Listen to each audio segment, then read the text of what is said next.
Fala pessoal, hoje eu quero ranquear algumas técnicas de desenho bem conhecidas aqui. Algumas não são nem técnicas, mas são coisas que eu tenho certeza que você aí utiliza no seu processo criativo para fazer os seus desenhos. Então, eu vou começar aqui analisando a partir desse cara aqui, que é o desenho contínuo, que caso você não saiba, é a técnica que fala que você precisa finalizar um desenho utilizando uma única linha. Eu acho ele uma péssima forma de você começar, de você incorporar ele no seu processo de desenho, tá? Então, se você vai fazer um esboço, você usa o desenho contínuo, eu particularmente não recomendo porque eu acredito que ele vai poluir demais o seu desenho. Embora eu goste do desenho contínuo não como uma incorporação para seu processo, e sim como um exercício para, por exemplo, você não ficar se viciando no traçado emendado, né? Você não ter aquele vício compulsivo de ficar fazendo o traço peludo. Então, como processo eu não gosto dele, né? Se você quiser iniciar um desenho para finalizar, eu não vou gostar, mas ao mesmo tempo eu gosto dele como um exercício para você criar a memória muscular de não ficar tirando o lápis a cada segundo enquanto você desenha. Então, eu vou colocar o desenho contínuo aqui como depende, né? Então, conforme eu já expliquei aqui para vocês. Beleza? Nosso segundo técnica aqui é relativo aos modelos em 3D, que muita gente tem as dúvidas, não, eu uso uma pose em 3D para fazer os meus desenhos, isso é certo, isso é errado, eu estou roubando ou não. Eu considero os modelos em 3D bem legais para você utilizar, porque eles acabam agilizando bastante e ao mesmo tempo você não está ferindo ninguém, sabe? Você não está roubando a arte de ninguém, você não está reaproveitando algo que alguém já fez, você está, de fato, dentro do seu escopo, do seu processo criativo. Então isso é algo benéfico. Eu poderia colocar ele aqui como daorinha, por exemplo. Mas ao mesmo tempo, se você sempre ficar utilizando poses e modelos em 3D e bases para o seu corpo, você nunca vai conseguir desenhar o corpo porque você não está habituado a construir aquela figura do zero, tá bom? Então aqui eu acredito que também depende. Se você tiver tempo para ir estudando, eu vou recomendar para você que faça o corpo sem os modelos em 3D, mas, por exemplo, se você tiver com um trabalho para fazer, com um cliente, com data apertada, não tem nenhum problema você utilizar os modelos em 3D, beleza? Essa é a minha dica para você. Terceira técnica aqui é relativo ao grid. Muita gente conhece essa técnica aqui, que é basicamente você pega um desenho, você fatia ele em cubinhos ali e você tem todas as proporções ou mais ou menos onde tudo deveria estar com base nesses quadradinhos aqui que você fatiou o desenho, né? Então, basicamente uma excelente técnica para você copiar, mas sinceramente não te ajuda em nada para você criar coisas do zero, e eu iria mais além.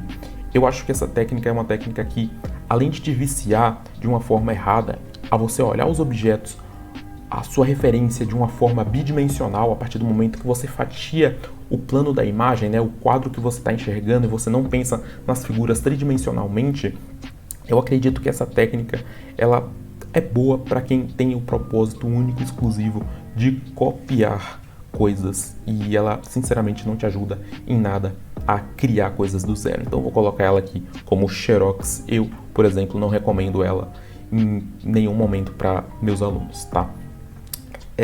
A terceira coisa que nós temos aqui na nossa lista é o famoso Ctrl Z.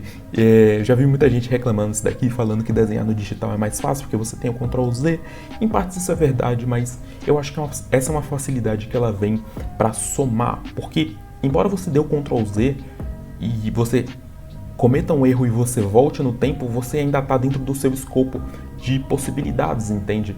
Você está fazendo algo que você não conseguiu, então você volta e você tenta de novo. Você não precisa recorrer nenhum meio terceiro para conseguir ter o sucesso, entende? Então, para mim é uma forma muito eficiente. É praticamente, sei lá, um hack, não sei.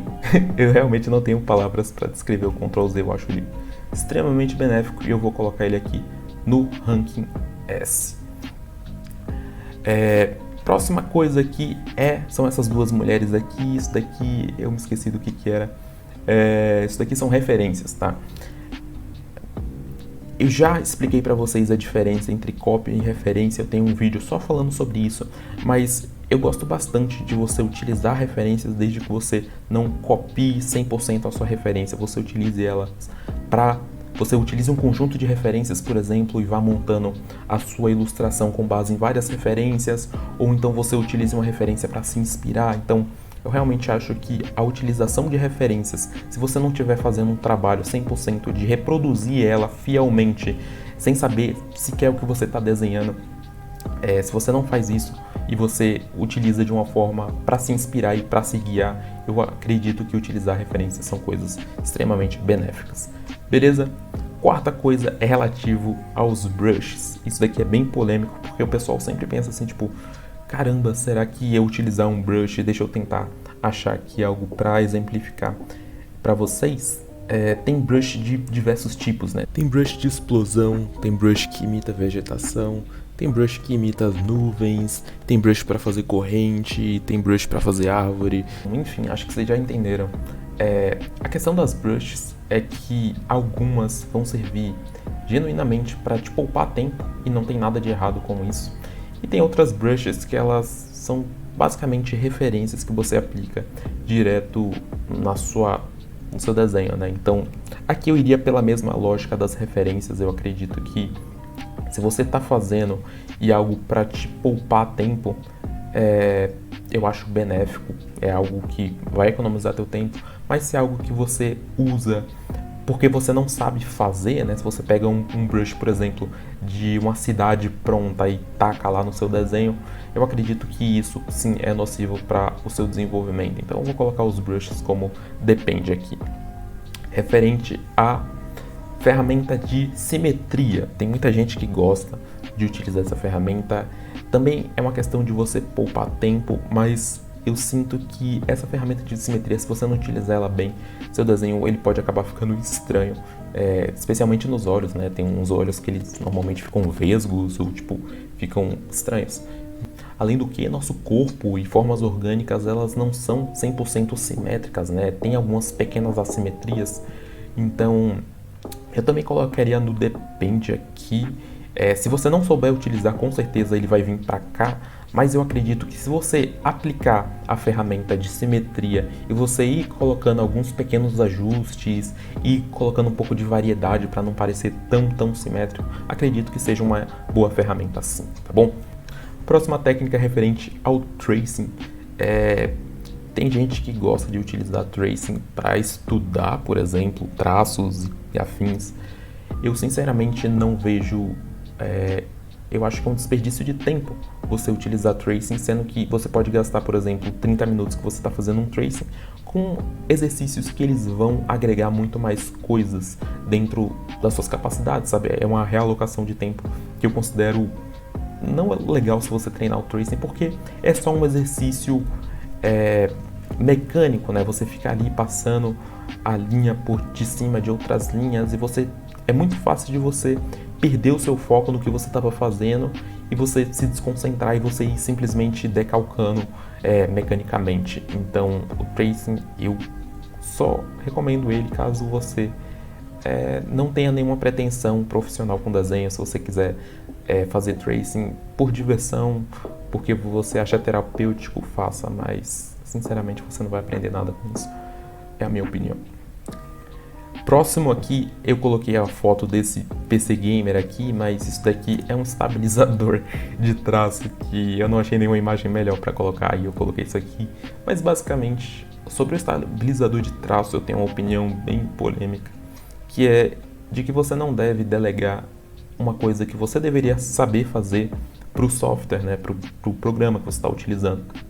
Então, a não ser que você utilize algo que realmente seja muito difícil, tipo desenhar com o dedo, ou aquelas canetinhas que não tem precisão no celular, se você tem uma mesa digitalizadora como essa daqui, ou se você desenha numa mesa display, eu sinceramente acho que você deveria utilizar o estabilizador e ir atrás de melhorar e ter uma coordenação motora mais eficiente. Eu colocaria no depende, mas aqui seria depende se você estivesse utilizando o dedo ou a canetinha, mas esse cenário eu vou desconsiderar, porque aqui eu tô falando mais pro pessoal que já realmente tem alguma desenvoltura, já utiliza as mesas, desenho digital, enfim.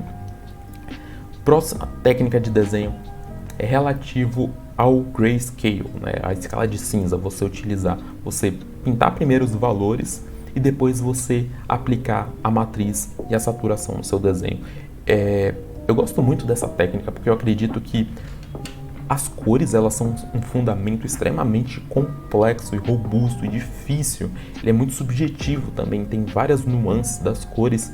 Então, normalmente, toda cor ela é dividida entre matriz, saturação e valores. Então, se você consegue desacoplar essa complexidade, trabalhar primeiro os valores para ir depois para a matriz e para a saturação, eu considero extremamente benéfico, especialmente se você estiver começando seus estudos sobre cores recentemente. Então, e até eu vejo grandes profissionais também utilizando essa técnica, então eu com certeza colocaria ela aqui, porque para mim, pelo menos, que tenho dificuldade sim na questão de você acertar as cores e você achar uma paleta de cara, né? Claro que é muito fácil você sair copiando a paleta dos outros ou das referências, mas no meu caso eu sempre recomendo que você domine bem o fundamento das cores, a teoria das cores e você mesma faça a sua paleta. Então, utilizar a escala de cinza é algo que realmente me ajuda muito nesse quesito. Por fim, nossa última técnica é relativo aos exercícios para o traço. Eu já fiz um vídeo só falando desse cara, onde eu passei um mês fazendo exercícios para o traço e no final eu fui ver a minha evolução. Vocês já devem saber mais ou menos qual que é a minha opinião sobre eles, mas antigamente eu pensava que os exercícios eles eram bons para os iniciantes, mas para o desenhista que ele é mais avançado ele não valia tanto, porque você já tinha uma coordenação motora mais bem desenvolvida. Essa era a minha visão. Mas de um tempo para cá eu venho observando, e eu até fiz um experimento mais recente, onde eu estava treinando cenários e eu precisava de linhas bem precisas e contínuas. Porque quando você desenha cenário, se tua linha ela tiver um mínimo de curvatura, você já vai acabar dando uma cara orgânica para o seu desenho e isso não é muito desejável, então ele acaba exigindo um nível muito elevado de coordenação. Então o que eu fiz? Eu utilizei alguns exercícios para o traço, não como exercício para coordenação motora diariamente, mas sim como um aquecimento, e para mim funcionou bastante, eu vi realmente muitos resultados. Então antigamente eu colocaria os exercícios para o traço aqui, né? Depende se você é iniciante ou avançado, mas atualmente eu já coloco ele mais ou menos aqui, porque até mesmo para mim, que já me considero um desenhista que tem uma desenvoltura maior, eles estão me ajudando até hoje, tá bom? Não como desenvolvimento de coordenação motora, mas sim como um bom aquecimento para você fazer desenhos que exigem um pouco mais de coordenação motora. Beleza? Se você tiver curiosidade em assistir esse vídeo aí que eu fiz, esse experimento, eu vou deixar como recomendação aqui. Pro final desse vídeo eu recomendo que você assista bastante, caso você não esteja familiarizado com os exercícios pro traço. O vídeo de hoje vai ficando por aqui, eu espero que você tenha gostado. Se você gostou desse formato, deixa um comentário aí. Muito obrigado pela sua atenção e até a próxima.